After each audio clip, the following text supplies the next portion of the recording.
वक्त की सबसे बड़ी खबर निकल कर आ रही है। नेक्सा एवरग्रीन 10,000 करोड़ रुपए लेकर फरार हो गई और नेक्सा एवरग्रीन के ऑफिस पर ताले लग चुके हैं।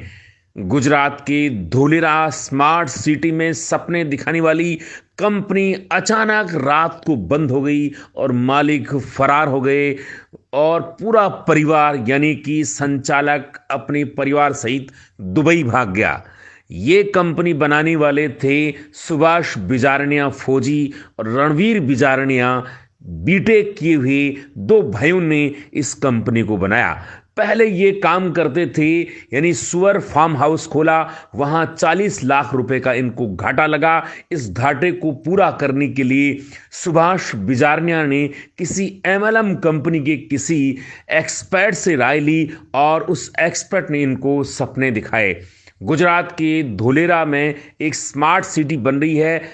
प्रधानमंत्री नरेंद्र मोदी का सपना है कि वहां एक अंतर्राष्ट्रीय बाजार लगाया जाए। इसी का फायदा उठा करके यहां पर यानी सुभाष बिजारनिया और रणवीर बिजारनिया ने, जो कि लक्ष्मणगढ़ के पनलावा के रहने वाले हैं, उन्होंने कंपनी बनाई और कंपनी बना करके यहाँ के लोगों को सुंदर सपने दिखाए और कहा कि 7 लाख में 100 वर्ग गज का आपको प्लॉट दिया जाएगा और 1.5 साल में आपको आपका धन रिटर्न कर दिया जाएगा। ये सुंदर सपने सुन करके बहुत से व्यक्ति इस कंपनी से जुड़े।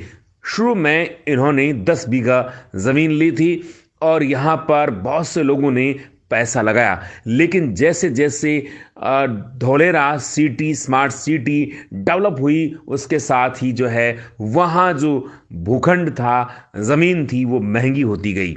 यहाँ विषय यह आता है कि शुरुआती दौर में यहाँ पर खूब धन लगा, लेकिन धीरे धीरे करके कंपनी डावाडोल हो गई।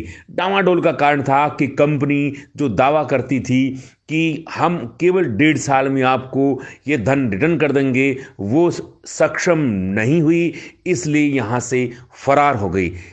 एक बात तो तय है कि कंपनी जो 7 लाख रुपए लेती थी, उसकी कीमत मात्र यानी इनको ये ज़मीन 1 लाख रुपए में आती थी, यानी 6 लाख का पूरा पूरा फायदा इनको हो रहा था। लेकिन चूंकि यहाँ पर 7 लाख रुपए उनको रिटर्न करने पड़ रहे थे और ख़ास बात यह थी कि धीरे धीरे करके ज़मीन वहाँ महंगी होती गई और इनके नियंत्रण से बाहर हो गया। यहाँ देखिए एमएलएम यानी multi level marketing company Nexa evergreen.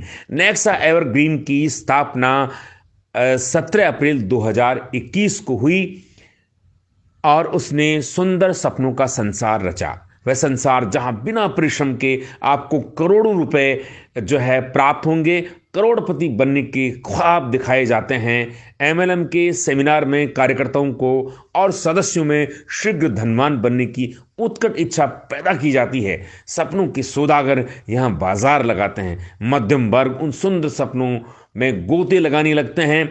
ऐसी एक कंपनी कोरोना के बाद बनी, यानी कि 17 अप्रैल 2021 में नेक्सा एवरग्रीन कंपनी बनी। सीकर जिले के पनलावा के रहने वाले दो भाइयों ने नेक्सा एवरग्रीन कंपनी बनाई। ये कंपनी यानी कि धोलेरा में 7 लाख में 100 वर्ग गज का प्लॉट देने के साथ 1.5 साल में 7 लाख रुपए रिटर्न की बात कर रही थी।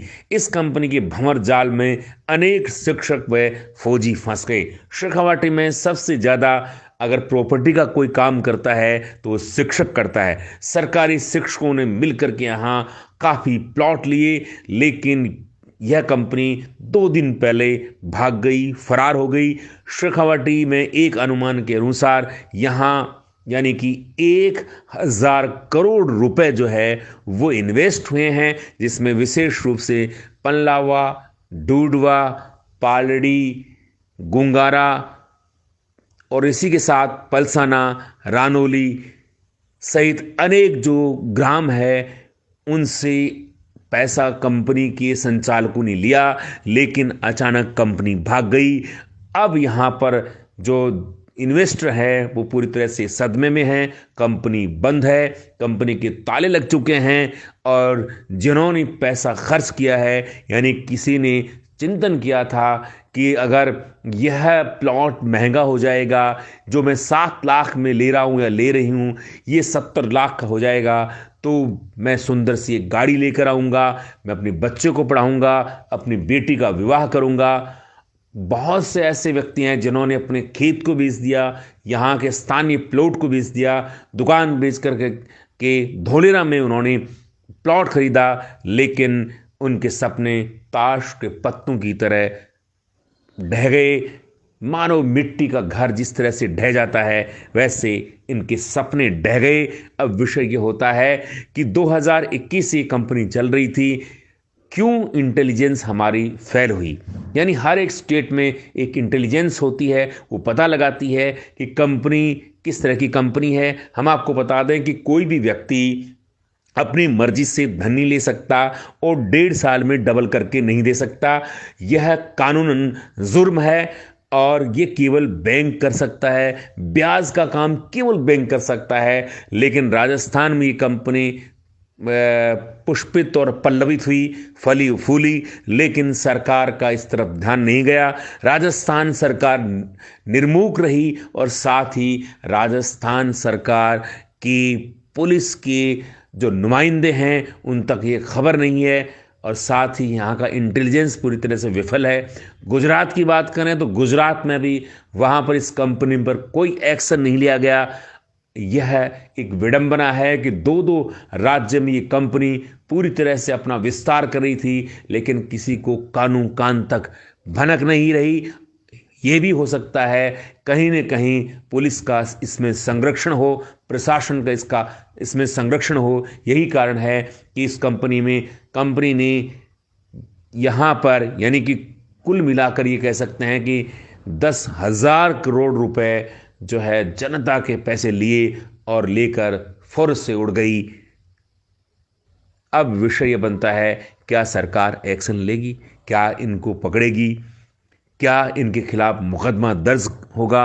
इन्हीं के साथ लेते हैं विदा। देखती रहिएगा भारत प्रेस।